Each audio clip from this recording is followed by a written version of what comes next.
Serious, what was your creepy, unexplainable story as a child that was confirmed by your parents to have happened? Melting frog.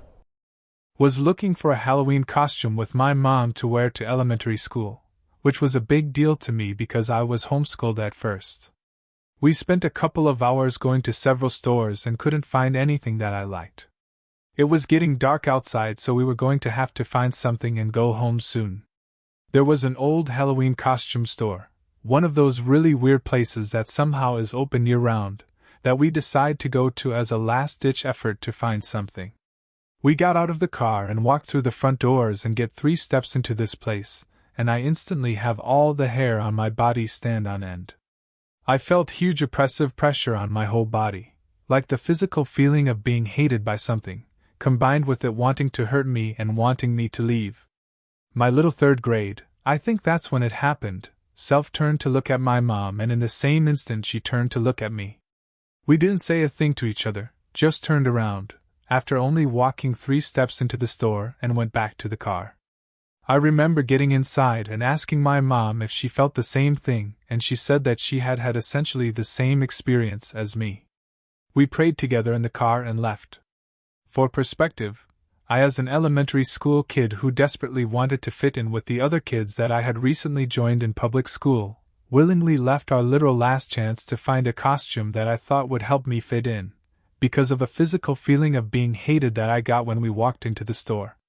As an adult, I can still remember how bad it was and am getting tensed up just writing about it. I did end up with a costume that year, though.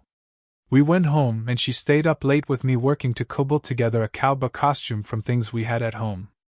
I had a cowboy hat from my grandpa, some cowboy boots from somewhere, a button-down shirt that we ripped a bit to make it rugged, a bright red bandana to tie around my neck, and a swanky, leather, vest we made from a brown grocery bag that we cut some super cool tassel fringe onto.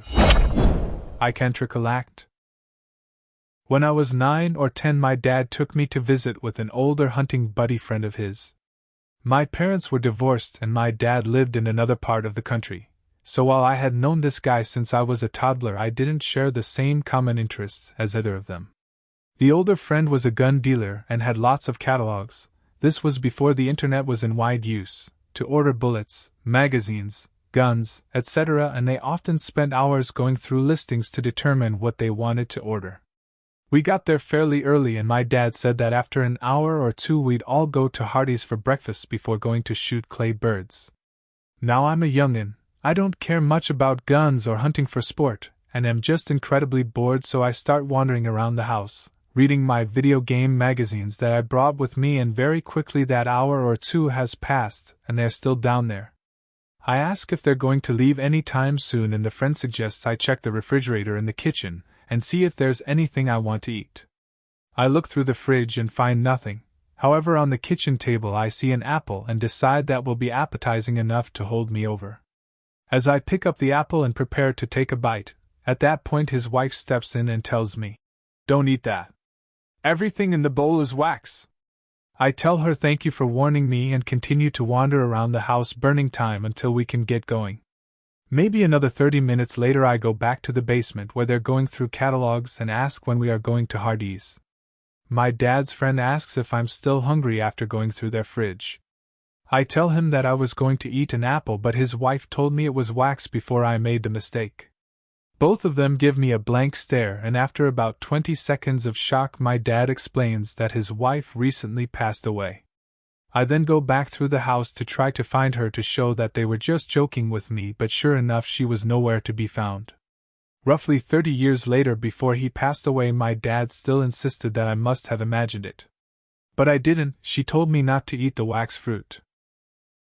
What scary or creepy story did your parents tell you to make you not go to a certain place or not do a certain thing? Gryffindor. My mom would tell us not to whistle or play instruments late at night because a ghost, spirit, or what have you would mimic us. One night, while I was home alone, I started whistling without thinking, and I swear I heard another whistle in another part of the house. Not sure what it really was, and as a skeptic I just brush it off as my young mind playing tricks on me, but that house was low-key creepy and a lot of weird stuff did happen there. Edit. For those asking about the other creepy stuff, these were all like 20 or so years ago in a house that was sort of a communal house we all sort of lived in at one point, as it's a relatively large house. The biggest one that stands out is that one time when I was maybe 8 years old, one of my cousins woke up in the middle of the night and said he saw a little boy playing hide and seek on the mezzanine. Everyone thought it was just our other cousin joking around, but his parents said that he was fast asleep. The other things were relatively small, that one weird whistle. Sometimes we'd hear our names being called but no one was there. Doors would slam when we knew we were all in one room playing video games. I recently, pre-COVID, was with a family member who lived at that house for a short time with her family, and I asked her if she remembers any weird things happening. She would have been like 6 or 7 years old at the time, and she remembers pretty much what I do. So that kind of makes me think that it was real, but I still try to find excuses as to how it probably wasn't. The funny thing is that my aunt and uncle moved into that house with their family maybe 10 years ago now, and they've never had anything weird happen at all. Oh, and I guess a real-life creepy thing that happened is that I walked into that house while it was being robbed, so that was a fun experience. Deleted. Several. My mom and dad have seen some shit. My mom had a friend in junior high who used to sneak out at night. One night the police showed up at her house and told the parents, "I'm sorry, but your daughter died in a car accident tonight." Parents were like, "No, she's sleeping in her room." Run to her room. Of course she's not there. Never sneak out. Mom had a friend from high school who was still 18, using the laundromat near her college. Some guy came in and threatened her, and told her to get in her car with him and drive. He made her drive out of the city into a field where he murdered her. If someone gets in your car, put on your seat belt and crash the fucking car. Another friend of my mom's driving home after picking up a vase of flowers. The vase fell over in the car, and when she bent over to get it, she drifted into oncoming traffic. Killed instantly? No matter what you drop in the car, do not try to pick it up until you stop. I never knew why my dad was so against handguns. Mom finally told me, Dad's friend from high school left his handgun out. 6-year-old shot and killed 4-year-old brother. Long guns only. Dad's friend had a daughter driving home from college 3 hours away. Her friends asked her to stay, but she called her dad and said she was on her way at 2 a.m. When she didn't arrive by 6, the dad called the cops and drove the 6-hour return trip. No sign of her. A few days later, someone noticed a sign was knocked over by an irrigation canal. She had fallen asleep, driven into the canal and drowned. They wouldn't have found her for months if she hadn't hit the sign. Never drive tired. That's enough. I need a nap. Family holiday horror stories? Deleted. I don't know if it counts as a horror story, but it is pretty funny and very on brand for me. TW, purging, but not due to an eating disorder. When I was around 7 or 8, my dad had remarried to an absolute witch of a woman. We lived in a different state from them, so most of the time it didn't bug my siblings and me, but whenever we would visit, once every couple years or so, we had to suck it up and just deal with it. We didn't like her, but dealt with it for my dad. She didn't have kids of her own, so she tried mothering us whenever we were there. My siblings are both 5 and 6 years older than me, respectively, so I had to deal with most of that nonsense. I have always hated confrontation, so I would just kind of shut my mouth and take it. She would draw my baths for me and try to bathe me, which is super freaking weird, and I knew it then too. She never did anything untoward, thank God, but I still hated it. I told my dad I didn't like it, but he said to just humor her because she so badly wanted kids of her own. She eventually stopped when I told her myself that I knew how to draw and take a bath on my own. One year, when I was 9 or 10, we were visiting for Christmas and she had made a big pot of sauerkraut. I was a pretty picky eater back then and had never even heard of sauerkraut, so I was adamant that I didn't want any on my plate. My dad said that I had to at least try it. Pretty fair thing to say, and understandable to ask of a child. As many families did back then, we had the clear your plate rule, meaning whatever was on your plate had to be eaten, even if you were done or didn't like it. So imagine my horror when my dad's wife put a giant heap of sauerkraut on my plate. As I said before, I am extremely non-confrontational, but when feeling attacked I can get incredibly passive-aggressive. I ate everything around the mound of mush, and then just kind of sulked. My dad started getting increasingly angry with me and told me I had to eat it all. I told him that I was full and felt sick. He told me that he didn't care. It was on my plate, I had to eat it. I complained that I hadn't served it to myself. I told him it was too much. His wife told me I had to eat it all. I sulked some more. Dad said I couldn't leave the table until it was all gone. It was almost time to open up Christmas Eve presents. I had to do it. So I ate it all. Every rancid bite. And then I primly excused myself from the table, walked to the restroom, shoved my fingers down my throat, and threw up. I walked back into the dining room, looked at my stepmom and said, "Your sauerkraut made me vomit," and then went to watch whatever movie was playing in the living room. Now that my dad is blessedly divorced from this woman, we tell this story and laugh. Back then though? Woof. I still hate sauerkraut to this day. Rukuriyasu.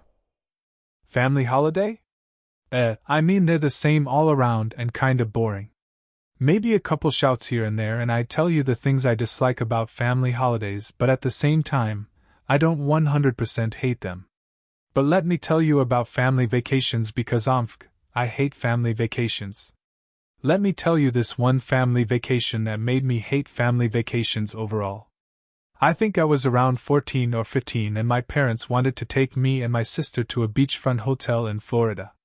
I couldn't remember what the exact name was, Calypso or Bermuda, but it wasn't a chain hotel like Hilton or Holiday Inn. It was a local.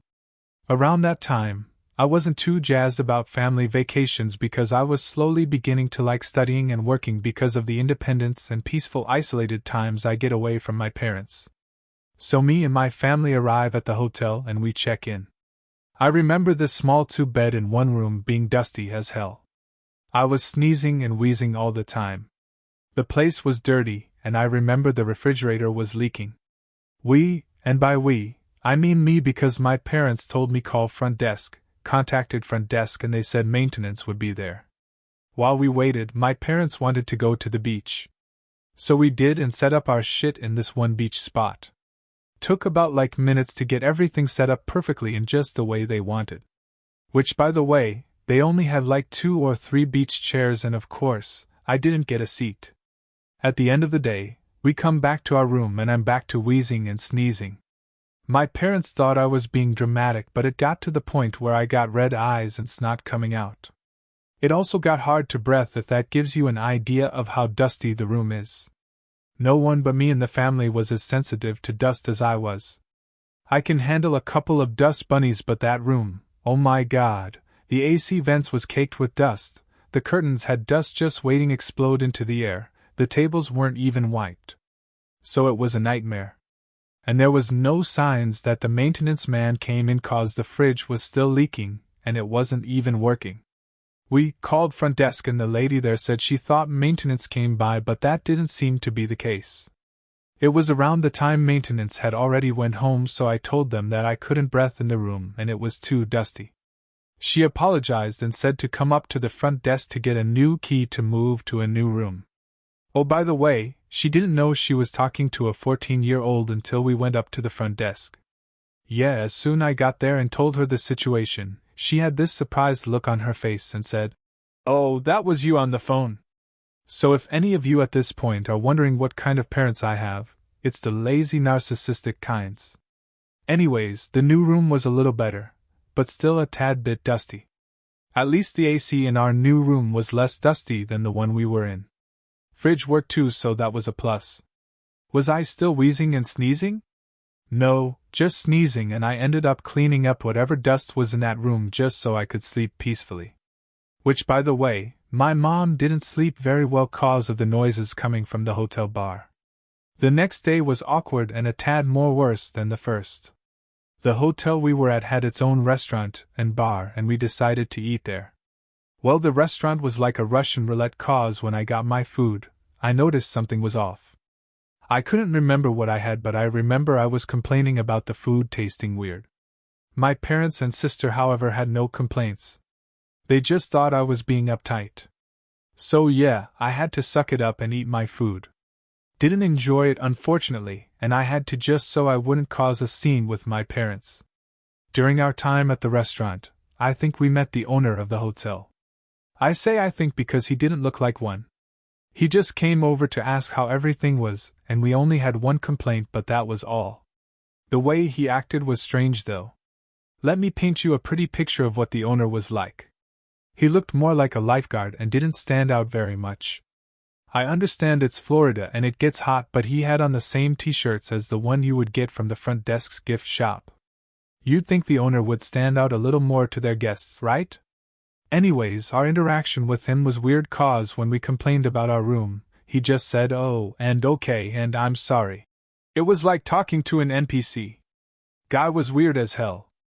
My parents didn't think much of it, but I was like, this guy has a lot of red flags, tbh.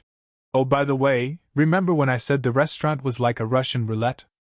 Later that day I got intimate with the toilet and got the funny idea that my food had something rotten in it.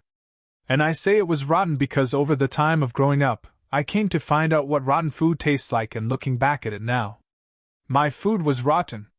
The hotel restaurant served me rotten food, and I don't understand my parents didn't taste anything weird. I guess I had that one dish that required that rotten ingredient. Back to me getting intimate with the toilet. My mom was chastising me about me eating bad junk food, and then the conversation got out of hand when I brought up the fact that it was the food and that it tasted weird. So now my parents at that point think I'm too high maintenance and dramatic. They were convinced it's the whole angsty teenage phase and wanted to ruin the vacation for others. I can't say I never had the teenage phase, but I also can't say I remember what I did as a teenager that matched the whole trope of teenagers getting out of hand. Right, so in the remainder of the vacation, we basically didn't do much but stay at the hotel and have fun at the beach. Didn't go to visit any museums or attractions. That's every fucking vacation with my family. And every time I try to bring up the fact I don't want to come, they say I have an attitude and that I'm ungrateful. If it were me and I had decided my own vacation, I'd be doing a lot of shit like hiking, going to museums, rock climbing, hunting even. Yeah, my family aren't those kinds of people, unfortunately. I guess they just wanted a break from work.